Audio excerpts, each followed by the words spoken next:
I'm Adam. And I'm Chick. And this is Where There's a Williams, There's a Way. Hey Chick, do you like poetry? Sometimes yes, sometimes no. Sometimes I don't know. You know, poetry doesn't have to rhyme. At least, not all of the time. Oh, I see what you did there. Didn't you like my rhyme? Homophones are kind of an easy way out. Remind me, I always get homophones and homonyms mixed up. Homophones are pronounced the same but spelled differently. Oh yeah, and homonyms are spelled the same but mean something different, right? Exactly. In today's book, a boy isn't very good at either because he has forgot how to rhyme.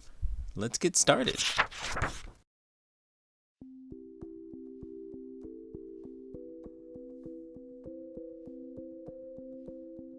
Chester Van Chime Who Forgot How to Rhyme by Avery Monsen, illustrated by Abby Hanlon. There once was a youngster named Chester Van Chime who woke up one day and forgot how to rhyme.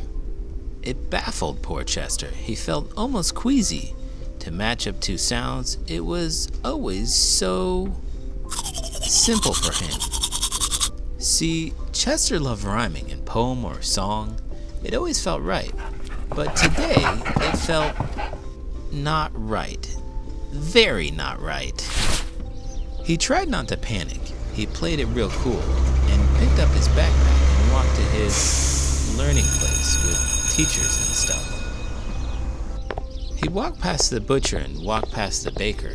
He passed Mr. Waxler, the candlestick guy. In class, Mrs. Stevens knew something was wrong when Chester could not sing the words of a very popular nursery rhyme. If this goes on for too long, he should see a doctor. Why is that? He could have some neurological deficiency. Like anomic aphasia? I assume so. What is that? That's an inability to name objects. You sound like Chester. Speaking of him, why didn't you have him co-host a video about a boy named Chester? He was busy. Doing what? He had a speed cube competition. Wasn't your son doing one of those? The one and the same.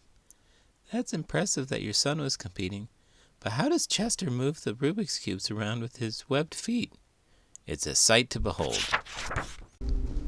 The itsy bitsy spider climbed up the water spout.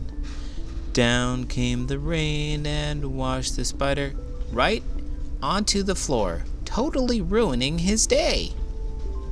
His friends tried to help tackle Chester's complaint. They made him 3 rhymes with some paper and assorted art supplies. The dog jumped over the sideways tree. The goat rode the canoe.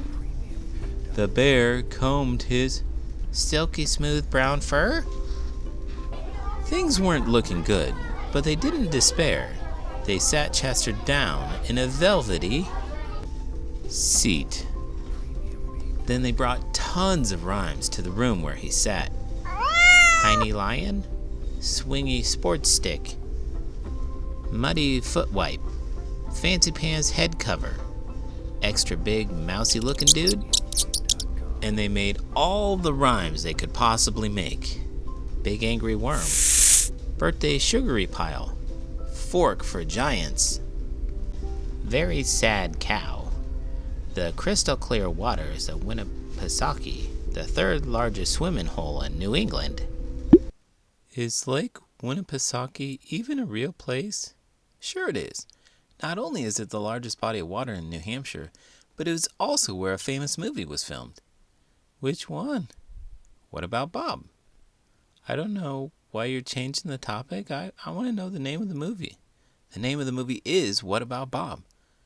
Oh, I thought you were just talking about some random person. We are. Chester. Never mind. But none of it worked. Chester still couldn't rhyme. He felt like a clock that could not tell the hours or seconds or anything. He slowly walked home and shuffled his feet. Past Waxler the baker and the guy who chops all natural hickory smoked bacon. They each had a job, and they did it with glee. If he couldn't rhyme, well, then who would he turn into? Then suddenly something popped into his head. That baker had probably baked some bad sourdough. The butcher and candleman both made mistakes, like badly dipped candles or poorly sliced brisket. Holy moly, jeepers creepers. We all have bad days, Chester said with a grin, and rhymes aren't a contest to lose or to come in first place. So maybe I don't need to be quite so stressed if I give it my all, but I'm not at my tippy-top peak performance. And easy as that, Chester's problem was done when he realized that playing with words should be fun. As the sun turned to red and the moon started climbing, young Chester could not stop his smile or his rhyming. Sun, run! Guppy, puppy, orange. Never mind. I've never had a time where I suddenly lost the ability to rhyme. How about you, chick? Nope.